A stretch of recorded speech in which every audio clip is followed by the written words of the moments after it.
Bienvenue dans ce nouveau billet de la Bourse en stress, donc en date du vendredi 12 janvier 2024. Alors, de tout cœur et au nom de toute l'équipe donc de la Bourse en stress, très bonne année 2024 à vous. Belle réussite donc sur les marchés financiers américains grâce aux options.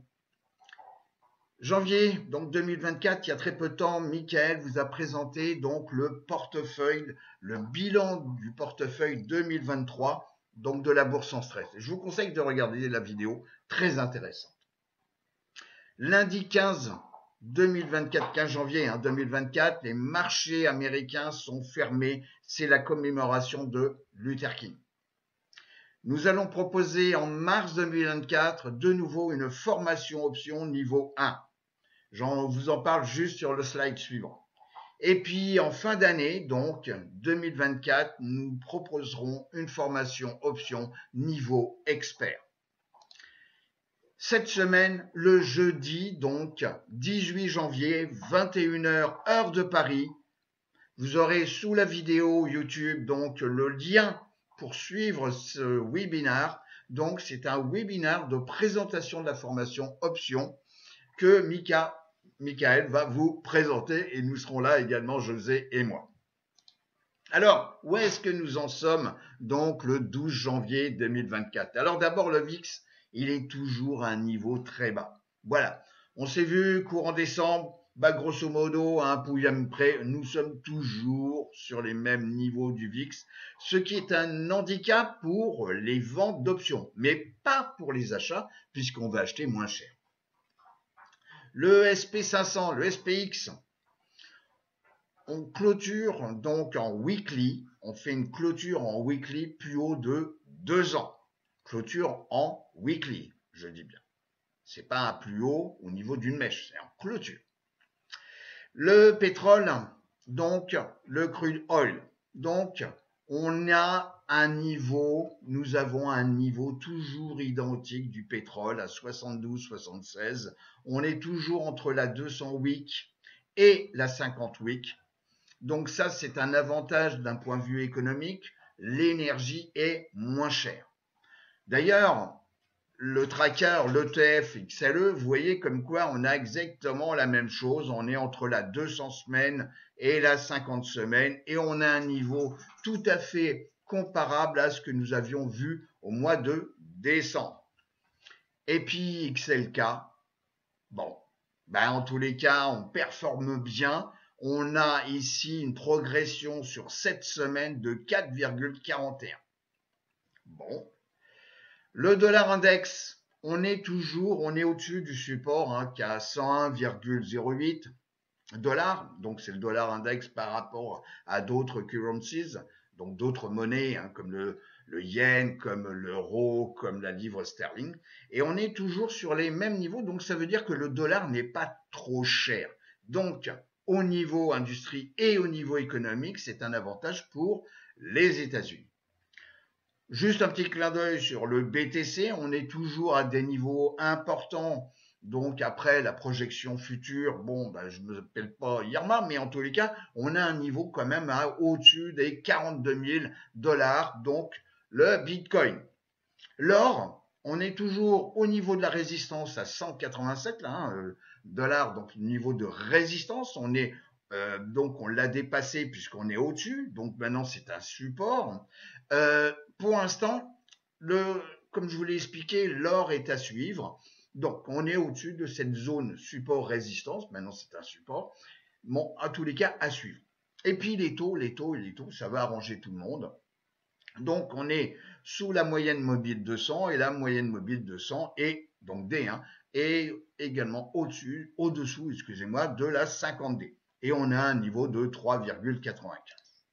Alors, chose intéressante, donc au niveau ici, donc du hors logement, c'est le CPI, le Consumer Price, ok, et donc hors maison, et on voit comme quoi après cette belle progression qu'on a pu avoir en 2022, on retombe sur des niveaux de 1,9%, donc c'est l'inflation hors logement, et donc c'est le 7e mois consécutif en dessous des 2%.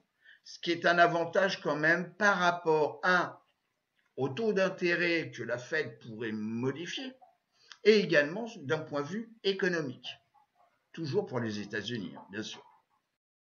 Également, donc ici, le prix, donc, c'est l'inflation sur l'alimentation.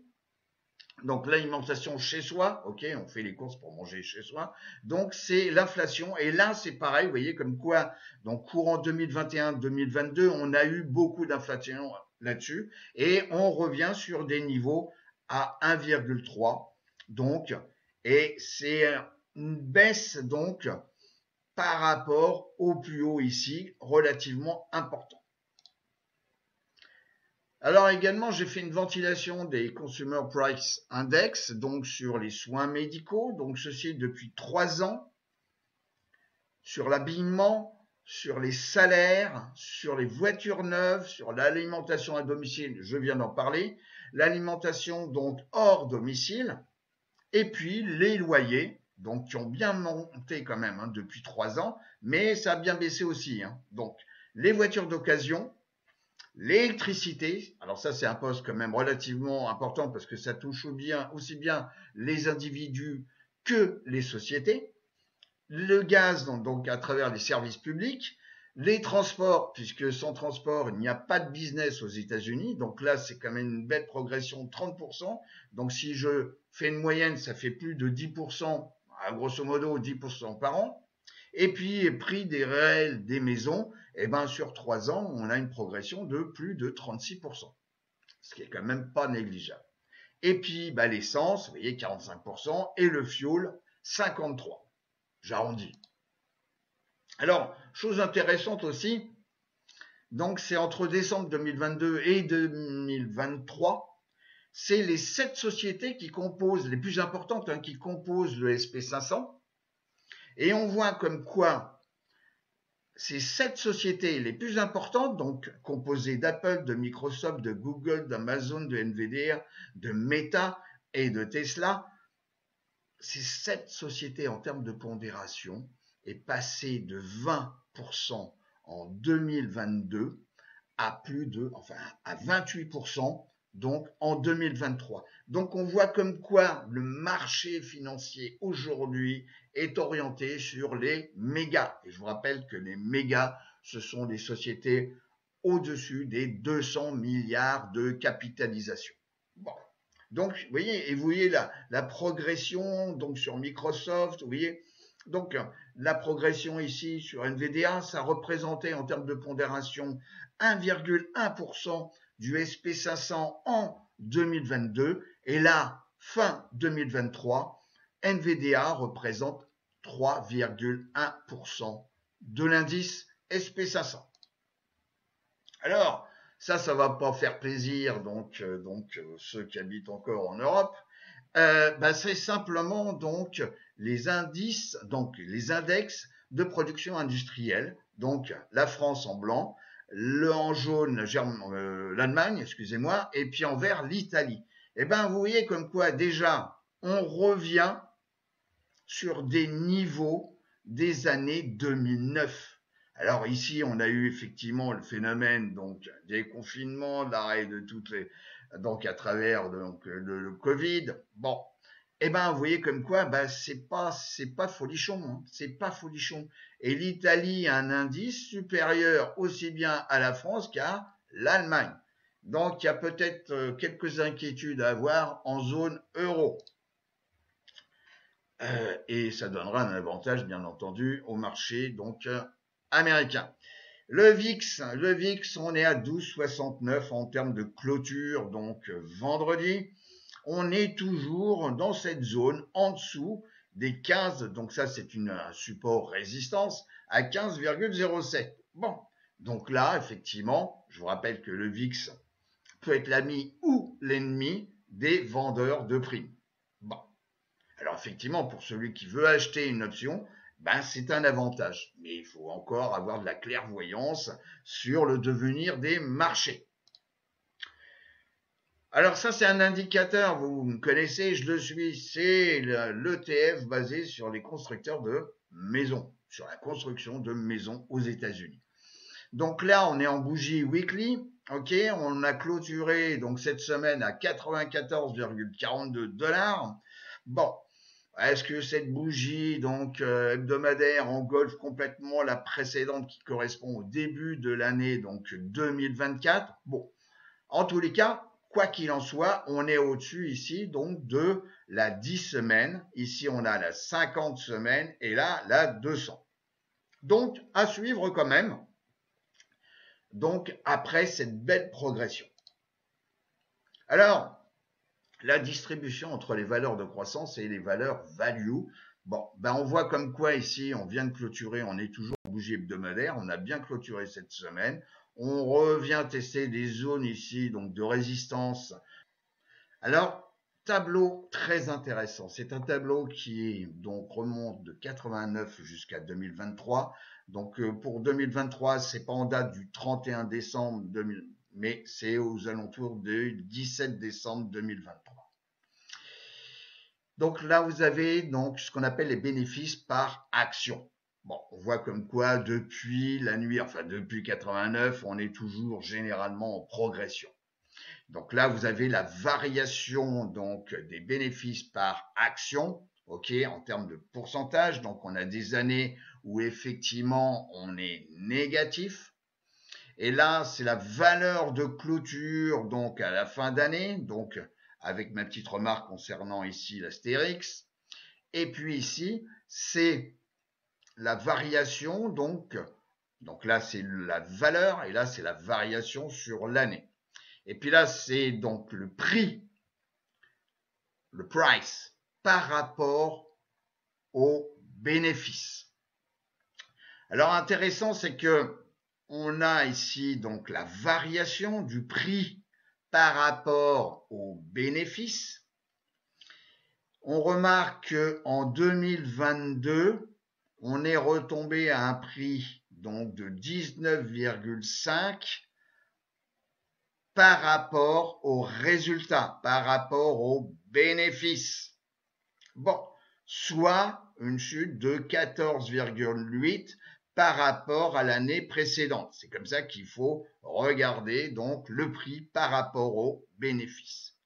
Quoi qu'il en soit, cette année, nous finissons à 22,3 fois les bénéfices sur le prix du SP500. Ce qui nous permet d'avoir une progression de 14,4% par rapport à l'année précédente, c'est-à-dire 2022. Donc 2022 était une période de contraction parce qu'on avait un repli, et tout pour 2021. L'année 2023 est intéressante parce qu'effectivement, on clôture à 22,3 fois donc le prix par rapport au bénéfice. Et on est au-dessus de la valeur moyenne qui est de 19,3 depuis 89. Alors, nous avons eu en 2021-2022 2 années de contraction. Alors, on peut retrouver, bien entendu, le passé, le présent et le futur, l'est également futur. Est-ce que nous allons avoir de nouveau des périodes d'expansion sur le prix par rapport aux bénéfices? C'est les prochains mois qui vont me le dire. Mais on voit comme quoi, effectivement, les périodes de contraction durent depuis 89, bien sûr, pas forcément plus de 3 ans.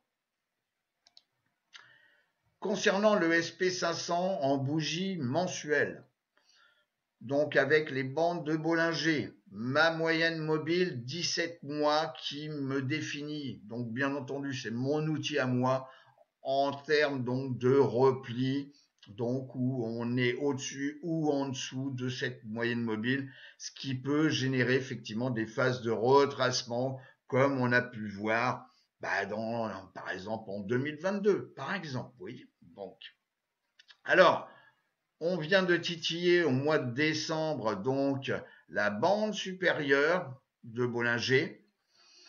Est-ce que ça peut générer un risque? Je ne sais pas, mais en tous les cas, on peut retrouver à peu près des choses déjà vécues où on peut avoir un élargissement des bandes de Bollinger Et puis, vous voyez, comme quoi, alors je dis pas comme quoi on va pas avoir du retracement, mais en tous les cas, on peut avoir de nouveau une période propice sur les marchés financiers, et je dis bien marchés financiers américains.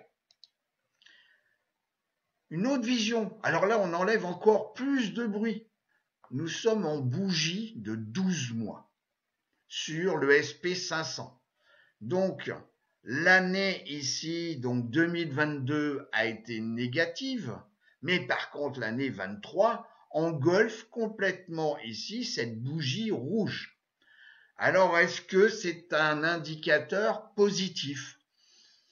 Eh ben, en tous les cas, il faut utiliser les probabilités.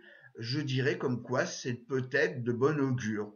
Même si je reste moi-même un petit peu méfiant sur 2024 par rapport à ce qu'on vous expose durant les formations, par rapport à un tableau bien particulier. Bon. Mais en tous les cas, je dirais comme quoi ça peut être considéré comme positif.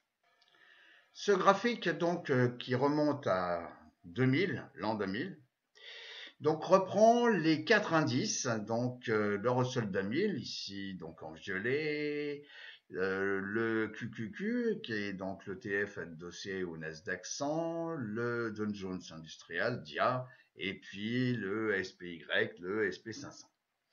Alors bien entendu, on n'est pas là pour faire de la boule de cristal, mais ce graphique de long terme nous montre juste une chose, c'est que quand on a déjà épuisé les possibilités des marchés, que ce soit donc les mégas, les larges, même les middle, donc on revient toujours sur les small et middle cap. Et donc on a une valorisation du Russell 2000 par rapport donc aux trois autres indices. Bon. Et quand on arrive donc au bout d'un certain temps, je dirais peut-être à un extrême, on voit que le Russell 2000 commence donc à flancher, comme ici avec la crise donc du Covid, et également ici donc à la fin de 2021 où on a quand même une différence entre les trois indices et le Russell 2000. Donc cette vision très moyen terme, long terme, plus de 20 ans, donc vous donne une belle image du marché. Et généralement, quand on a donc des extrêmes, on a des phases de retracement. Concernant aujourd'hui, on voit que cet extrême n'est pas là. C'est-à-dire que le Russell 2000 s'endort un peu. C'est-à-dire si on regarde là, par exemple, donc de juillet 2023, on est en 6 mois jusqu'à janvier 2024. Vous voyez, comme quoi le Russell 2000, c'est pas lui, donc sur 6 mois, vous voyez, il a juste 1,55 de performance par rapport aux trois autres qui sont mieux. C'est-à-dire, vous voyez, par exemple, le Dow Jones Industriel, on a 10,5. Bon. Donc là, si je reviens là, donc déjà, est-ce qu'on doit avoir peur, vous voyez? Bon, on n'est pas à l'abri d'un signe noir, c'est-à-dire une information non prévue dans l'histoire, et puis voilà que... Cependant, gardez toujours en mémoire, vous voyez comme quoi ici nous étions en 2019, bon, on était un petit peu écarté, et puis juste après, et puis voilà. Bon. Au niveau des secteurs, la roue sectorielle. Alors là, nous sommes toujours sur 6 mois. Alors là, il y a une petite bagarre, parce que effectivement, les XLC, donc les services de télécom, enfin de communication plus exactement, ici, on a 11,02. Et puis, si vous regardez en rouge ici, donc il y a confusion de l'un pas avec l'autre, on a 10,06. Donc, on va dire comme quoi ils sont pratiquement ex aequo, bon, à 1% près, donc sur 6 mois.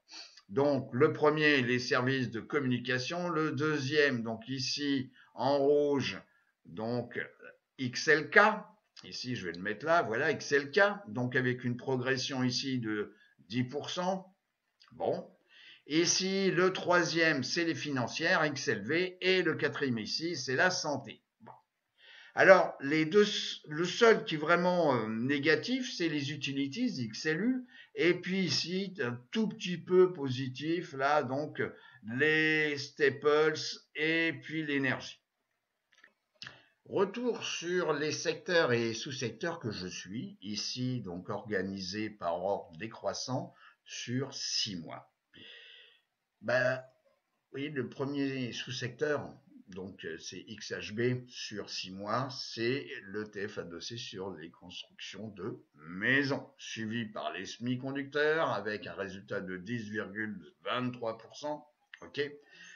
La financière, ben, on retrouve un petit peu ce qu'on a vu graphiquement. Hein, ok, XLK, la technologie, la santé, ça c'est donc l'indice de référence, c'est le SP500 qui sur 6 mois fait une progression donc de 6,10%. Ici, XRT, c'est donc le retail, les industriels, l'énergie. Je vous rappelle que aux États-Unis, pas de business sans transport. Donc, sur 6 mois, vous voyez, on n'a qu'une progression de 1,15 avec EYT. Ici, c'est le real estate. Donc, on est, vous voyez, hein, que ce soit le transport ou le real estate, sur 6 mois, on est à peu près sur les mêmes valeurs. Donc, ici, j'ai fait un petit screening simple, mais sur tout ce que, bon, ça c'est un truc qu'on voit, c'est ce qu'on appelle l'IV-Rank et puis l'IV-Percentile. À noter qu'il y a des sociétés où on a une volatilité un peu pas forcément très importante, où effectivement on est en dessous de la barre des 30. Alors je dis pas comme quoi il faut investir, je dis pas comme quoi il faut vendre des poutres ou bien acheter les calls, mais cependant, il y a ici donc NVDA. On va voir donc le graphique NVDA. Donc on va, voilà, NVDA. Donc là on est en bougie donc journalière. Si on se met ici sur une tendance plus importante sur un mois, donc vous voyez comme quoi déjà, bon, il faut juste faire un petit attention là, au niveau de mon indicateur, on est en dessous de là, et pourtant on a des plus hauts. Cependant, la tendance de fond, le fait d'être venu courant en 2022, revenir tester la 50 mois ici, bon, et avec un beau remot. Alors NVDA fait partie quand même des sociétés des semi-conducteurs qui sont quand même, je dirais, leaders. Alors, il y en a d'autres, mais NVDA est vraiment leader. Et puis, en plus, il y a une petite connotation avec donc tout ce qui est crypto-monnaie et également donc tout ce qui est blockchain. En weekly, vous voyez comme quoi, là, on a une belle bougie. Bon. Et on a cassé ici une zone de résistance. On a pas mal ici de volume. Donc, je dirais, il y a peut-être des coups à jouer. Un autre exemple avec BAC. Actuellement, donc, à la clôture, la volatilité donc implicite est d'un 22,38. Je vous rappelle que le VIX est très faible. Sur l'IV-Rank qui est l'IV percentile, donc les chiffres sont, je dirais, intéressants puisqu'on est dans le bas du range au niveau de la volatilité donc implicite. Et là, ça veut dire que ça fait pas très longtemps où la volatilité est plus importante. Mais en tous les cas, on voit tout ça pendant la formation expert. Alors, si on regarde le graphique, alors là, je vous ai mis le graphique donc en mensuel. Et depuis un paquet de temps, vous voyez comme quoi on est dans un range horizontal, vous voyez, depuis, bah, c'est très simple, hein, depuis 2016. Donc, je vous rappelle, ce sont des bougies mensuelles. Donc, on a ici une zone de résistance aux alentours des 32,50, j'arrondis, et ici, une zone de support aux alentours des 18, voilà, hein, 18,50, j'arrondis là aussi. Et puis, bah, vous voyez, comme quoi on a eu, alors de temps en temps, on a essayé de sortir, et puis, pof, on a réintégré. Et là, bon, le mois n'est pas fini, donc on va se mettre ici en weekly. Donc en weekly, vous voyez comme quoi cette semaine, donc on a clôturé donc sous la moyenne mobile ici, donc 200 semaines. On vient combler ici un gap haussier, on l'a comblé, donc on est en bougie daily. Est-ce qu'effectivement, on a une tendance à revenir ici, tester la 50, donc en noir, hein, la 50D. Bon, la 200D, on a peut-être ici une inversion. Par contre, ici, mon indicateur, mon TSI, me dit comme quoi, effectivement, on peut avoir une période de baisse pour back. Après avoir ici testé donc un plus haut, vous voyez, depuis belle lurette, hein, depuis plus mars, ouais, pas tout à fait un an. Les probabilités font comme quoi le VIX est faible, que la volatilité implicite est faible. Donc ça veut dire que si on achète une protection, si on achète un put, donc par exemple pour BAC, eh ben on va l'acheter moins cher. Voilà. Et je vous rappelle que le fait d'acheter un put, c'est on achète un droit de vendre à un prix donc garanti et contractuel. Je vous propose de regarder ce que nous avait fait donc il n'y a pas si longtemps d'ailleurs Michael sur la définition du VIX qu'on appelle l'indice de la peur et qui est important sur des marchés comme aujourd'hui où il faut bien gérer donc son money management et le VIX peut être votre pire ennemi pour quand vous vendez par exemple des puts et que le marché se retourne contre vous. Donc je dirais comme quoi il faut bien avoir ces notions de VIX, l'indice de la peur.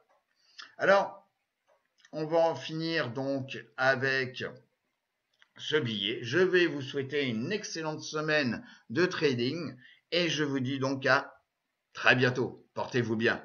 Au revoir les amis.